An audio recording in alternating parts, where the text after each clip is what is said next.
زمونږ د ملاکنډ ډیویژن د ټیکس نفاذ د غیر لپاره چې کوم قانون په 1978 کې جوړ شوی او دا علاقې پاکستان ته په دې وجه باندې ورکړې وي چې تاسو ته مونږ د علاقې پریدو خو په دې شرط باندې چې مونږ چې مخکې د عوامو ته کم سهولیات وو نو هغه سهولیات به وسم وي.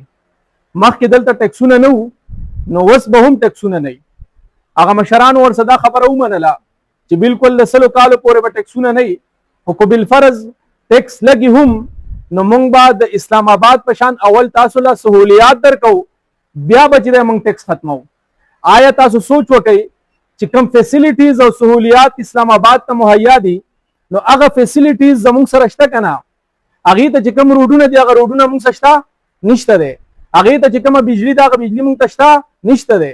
هغې ته چې کوم نیټورک دی او کوم انټرنیټ سهولیات دي هغه موږ ته شته نشته دی. زموږ سره د هغې نه اضافي سهولیات شته چې هغې ته موږ ورکوو. زموږ اوبه د دې ځینه ځي او په پنجاب باندې تیریږي. زموږ د دې ځینه د ونو او د غرونو چې کوم ماحول دی نو د هغې د ګندګۍ ماحول زموږ د دې وجې نه زموږ د دې غرونو نه زموږ د دې ونو نه هغه صفا کیږي. ملک ته چې دی هغه زه صفا ماحول ورکوم. نو اول دی په دې خبره باندې فوکس وشي چې اسلام آباد ته کوم سهولیات مهیا دي دا خبره په هغه وخت کې شوې وه چې دغه سهولیات ته ماته نن مهیا کړل ته هغه ته په کال کې کې او که په 2 کال کې بالکل بیا ټیکسونه ختمه کا. ما ته پته ده چې دغه نشي کولی. زمونږ یو د دیر موټر وای د 100 کاله وشو هغه جوړ نه شو نو دوی به نور څه وکړي. نو د دې دپاره دا یو خبره په ذهن کې کېدی چې اسلام آباد ته چې کوم سهولیات مهیا دي دغه سهولیات به اول ماته راکوي.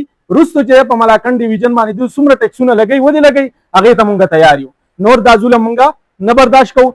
د میټرو خبره ټولو حضراتو وکړه او حقیقي چې دغه ډېر غټ ظلم دی د دغې باره کې هم په دغې مسله باندې توجه وکړئ فوکس وکړئ. انشاءالله امید دی د الله نه چې دغه شان په اخلاص باندې عملګیر راټولېږي نو امید دی چې دا مسلې به حل شي. جزاکم الله.